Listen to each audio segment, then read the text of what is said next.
Hey guys, welcome back to my channel. If you're new here, my name is Jess. Today I wanted to film the Reading Habits book tag. Obviously I was not tagged for this, but when has that ever stopped me? When will it ever stop me?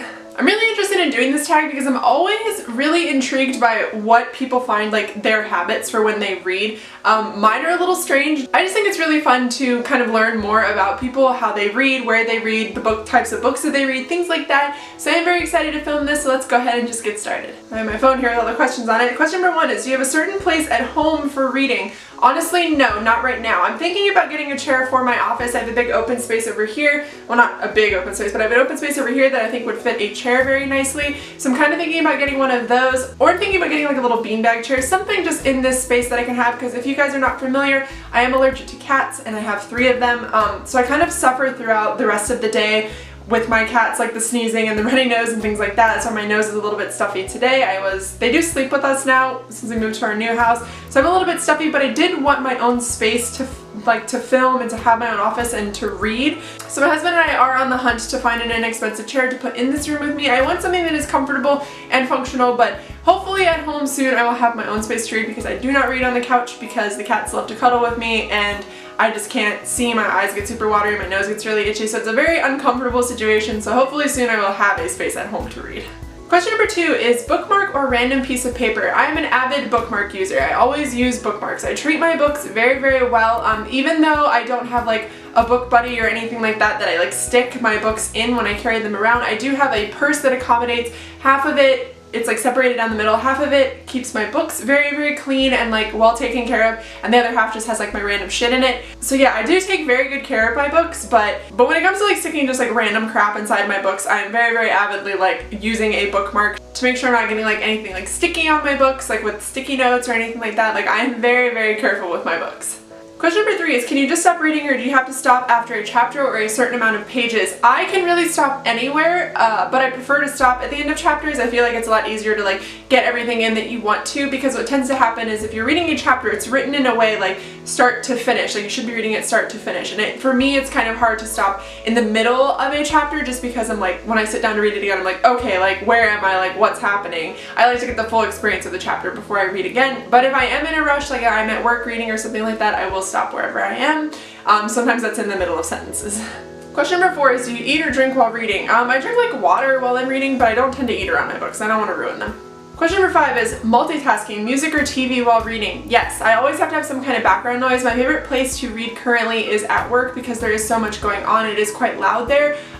We've picked up a little bit at work recently, so I'm not able to read as much as I want to, but I do still prefer to read with like some kind of background noise, whether it be people talking, the TV on, music, anything like that. I cannot read in complete silence. It absolutely drives me insane. 6, one book at a time or several at once. I used to only be a one book at a time person, and that is because I read books pretty quickly. I can read them in 1 or 2 days depending on how big they are. But recently I have been doing a lot of buddy reads, so I am currently reading 3 other books right now. But I prefer to read one, but I'll do multiple if I have to.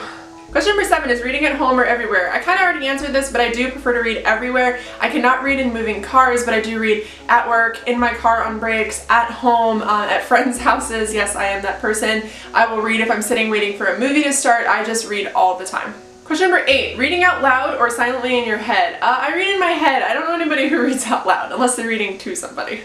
Question number 9 is, do you read ahead or even skip pages? Most of the time I don't. However, if I'm in like a very boring part of a book, or I don't feel like I'm getting out of it what I want to get out of it, most of these books end up being like DNF'd, or like, you know, I struggle through them. I did this with Fangirl. I did kind of skim Fangirl. Like I read a lot of it, like I read the majority of it, but as I was reading I was kind of skimming over like dumb parts that I didn't think were worth the story.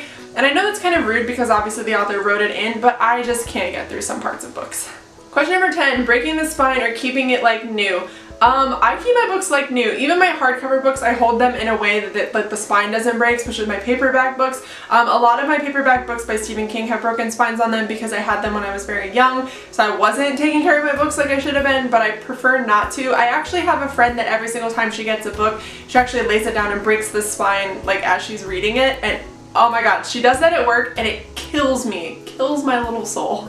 And question number 11 is, do you write in your books? No, I was gonna say I've never written in a book, but I have. My copy for Looking for Alaska has a lot of like highlighted things in it, but I don't tend to write in my books because I used to buy books, read them, and then either donate them or sell them. But since I've started collecting my books again, maybe I'll start writing in them, but I do keep like a little journal with me to make notes about stuff, or I will sometimes use like book appropriate sticky notes that don't leave like sticky residue on them to make notes for that. But yeah, I tend to just like not write in my books because I don't want to ruin them. Alright guys, short and sweet and to the point, but that is my reading habits book tag. I will tag a couple people down below, maybe. I imagine everybody's probably done this by this point. But I had a lot of fun filming it, and I hope you guys are having a good week, and I will see you guys in my next one. Bye! If I was a question, would you be my answer? If I was the music, would you be the dancer? If I was the student, would you be the teacher? If I was the sinner, would you be the preacher? Would you be my... What's it done, done, done?